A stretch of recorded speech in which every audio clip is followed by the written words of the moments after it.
레위기 제1장.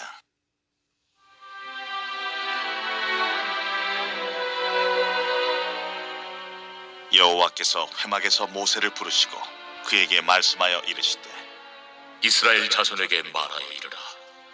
너희 중에 누구든지 여호와께 예물을 드리려거든 가축 중에서 소나 양으로 예물을 드릴지니라. 그 예물이 소의 번제이면 흠없는 수컷으로 회막문에서 여호와 앞에 기쁘게 받으시도록 드릴지니라. 그는 번제물의 머리에 안수할지니 그를 위하여 기쁘게 받으심이 되어 그를 위하여 속죄가 될 것이라. 그는 여호와 앞에서 그 수송아지를 잡을 것이요, 아론의 자손 제사장들은 그 피를 가져다가 회막문 앞 제단 사방에 뿌릴 것이며, 그는 또 그 번제물의 가죽을 벗기고 각을 뜰 것이요, 제사장 아론의 자손들은 제단 위에 불을 붙이고 불 위에 나무를 벌려놓고, 아론의 자손 제사장들은 그 뜬 각과 머리와 기름을 제단 위에 불 위에 있는 나무에 벌려놓을 것이며, 그 내장과 정강이를 물로 씻을 것이요, 제사장은 그 전부를 제단 위에서 불살라 번제를 드릴지니 이는 화제라. 여호와께 향기로운 냄새니라. 만일 그 예물이 가축대 양이나 염소의 번제이면 흠없는 수컷으로 드릴지니 그가 제단 북쪽 여호와 앞에서 그것을 잡을 것이요, 아론의 자손 제사장들은 그것의 피를 제단 사방에 뿌릴 것이며, 그는 그것의 각을 뜨고 그것의 머리와 그것의 기름을 베어낼 것이요, 제사장은 그것을 다 제단 위에 불 위에 있는 나무 위에 벌려놓을 것이며, 그 내장과 그 정강이를 물로 씻을 것이요, 제사장은 그 전부를 가져다가 제단 위에서 불살라 번제를 드릴지니 이는 화제라. 여호와께 향기로운 냄새니라. 만일 여호와께 드리는 예물이 새의 번제이면 산비둘기나 집비둘기 새끼로 예물을 드릴 것이요, 제사장은 그것을 제단으로 가져다가 그것의 머리를 비틀어 끊고 제단 위에서 불사르고 피는 제단 곁에 흘릴 것이며, 그것의 모이 주머니와 그 더러운 것은 제거하여 제단 동쪽 재버리는 곳에 던지고, 또 그 날개 자리에서 그 몸을 찢되 아주 찢지 말고 제사장이 그것을 제단 위에 불 위에 있는 나무에서 불살라 번제를 드릴지니 이는 화제라. 여호와께 향기로운 냄새니라.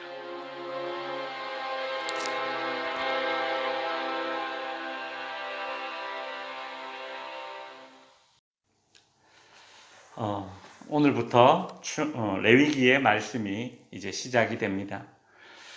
출애굽기 40장에서 성막이 완성되고 하나님의 영광이 성막 위에 임하는 장면으로 출애굽기가 마무리가 되었습니다. 뒤이은 이 레위기에서는 성막이 완성된 이후에 1절에 보시면 여호와께서 회막에서 모세를 부르시고, 하나님께서 성막이 완공된 이후에 모세를 부르시고 모세에게 그 완성된 성막에서 이루어져야 할 일들을 말씀하시죠. 무엇입니까? 2절에 보시면 누구든지 예물을 드리려거든 이라는 말씀이 나오는데, 바로 제사입니다. 예배이죠. 구약의 제사, 곧 예배의 방법을 레위기에서 말씀해 주십니다. 완성된 성막 위에 하나님의 영광이 임했지 않습니까? 그러니 그 하나님께 어떻게 예배할 것이며, 또 이 땅에 하나님의 영광으로 임하신, 그 이스라엘 가운데 임하신 그 하나님과 어떻게 동행할 것인가에 대한 문제를 다루는 것이 바로 이 레위기입니다. 그래서 레위기의 큰 주제는 어떻게 하나님께 예배할 것인가, 즉 제사에 관련된 문제고, 또 하나의 주제는 어떻게 그렇게 우리 가운데 임하신 하나님과 동행할 것인가, 즉 절기에 대한 문제를 다루는 것이 이 레위기 말씀입니다. 그런데 우리가 성경을 이렇게 보다 보면 회막이라는 말이 나오고 또 성막이라는 말이 같이 쓰이고 있지 않습니까? 어떤 때는 회막이라 그러고 또 어떤 때는 성막이라고 이렇게 말하고 있는데 오늘 본문 레위기에서는 회막이라는 1절에 회막이라는 말이 나오죠. 이 회막과 성막은 다른 것이 아닙니다. 같은 것입니다. 그런데 회막은 성전에 있는 뜰과 울타리까지 포함한 이 넓은 개념이고, 성막은 우리가 이 안에 있는 성소와 지성소 건물이 있죠.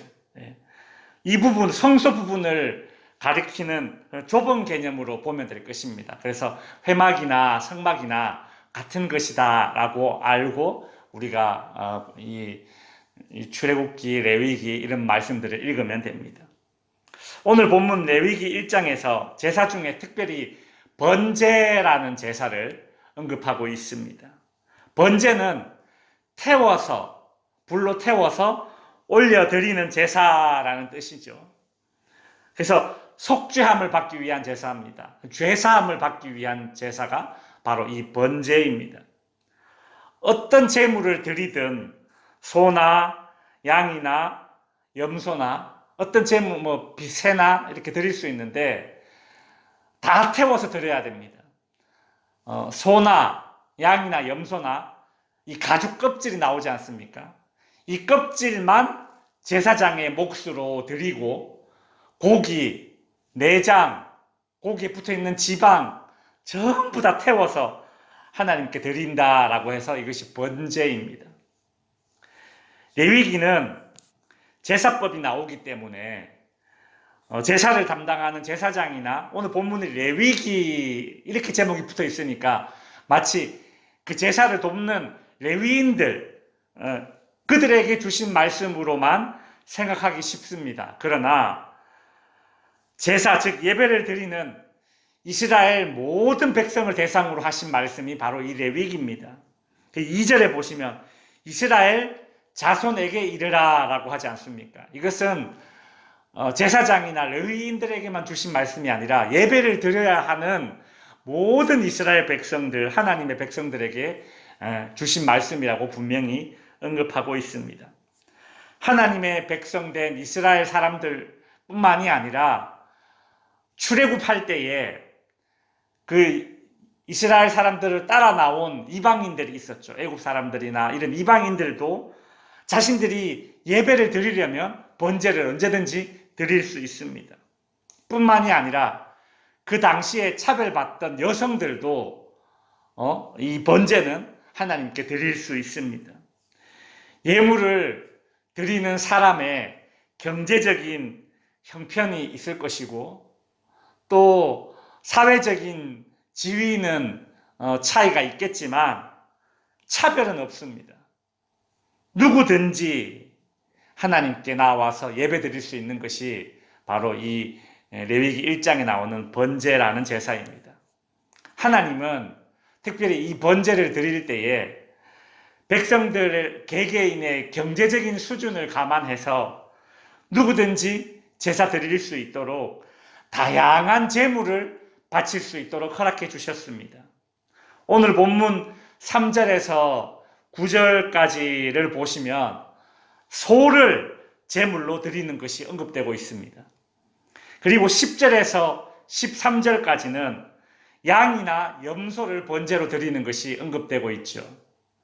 그리고 14절에서 17절까지는 새를 번제로 드리는 것이 언급되고 있습니다.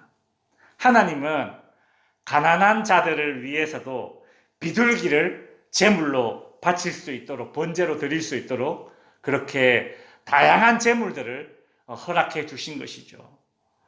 마치 이 과부의 두렙돈을 바치듯이 이스라엘 백성들 중에 경제적인 형편이 어려운 사람들은 양이나 염소나 혹은 소를 바칠 수 없는 사람들은 새를 그렇게 번제로 드렸습니다. 그런데 재밌는 것은 값비싼 소를 제물로 드릴 때에 9절 후반부에 보시면 이는 화제라 여호와께 향기로운 냄새니라 라고 평가했고 양이나 염소를 제물로 드리는 것도 13절 후반부에 보시면 이는 화제라 여호와께 드리는 향기로운 냄새니라 라고 했습니다. 그리고 값싼 새를 하나님께 제물로 드려도 17절 후반부에 보시면 이는 화제라 여호와께 향기로운 제물이다 라고 말하고 있습니다. 그러니까 무엇을 드리든 소든 양이든 염소든 새든 모든 제물은 하나님께 드리는 향기로운 냄새라고 그렇게 말씀하고 있습니다. 제사를 드림에 있어서 제일 중요하게 보시는 것은 예물을 드리는 자의 자발성입니다. 그리고 제물 자체를 드리는 것이 최종 목적이 아니죠. 제물을 드리는 자의 마음과 하나님께 대한 순종이 바로 이 번제의 최종 목적입니다. 하나님은 제물을 드리는 자가 어떤 마음으로 드리고 또 어떤 태도로 드리는지를 더 중요하게 생각하시지 무엇을 드리는가에 대해서는 그 가능성을 다 열어놓고 다 받아주시는 것이죠. 그래서 오늘 본문은 제물을 드리는 자가 소나 염소나 양이나 비둘기나 무엇을 드리는가에 집중하지 않고 흠 없는 것을 드리는 것에 중점이 있습니다.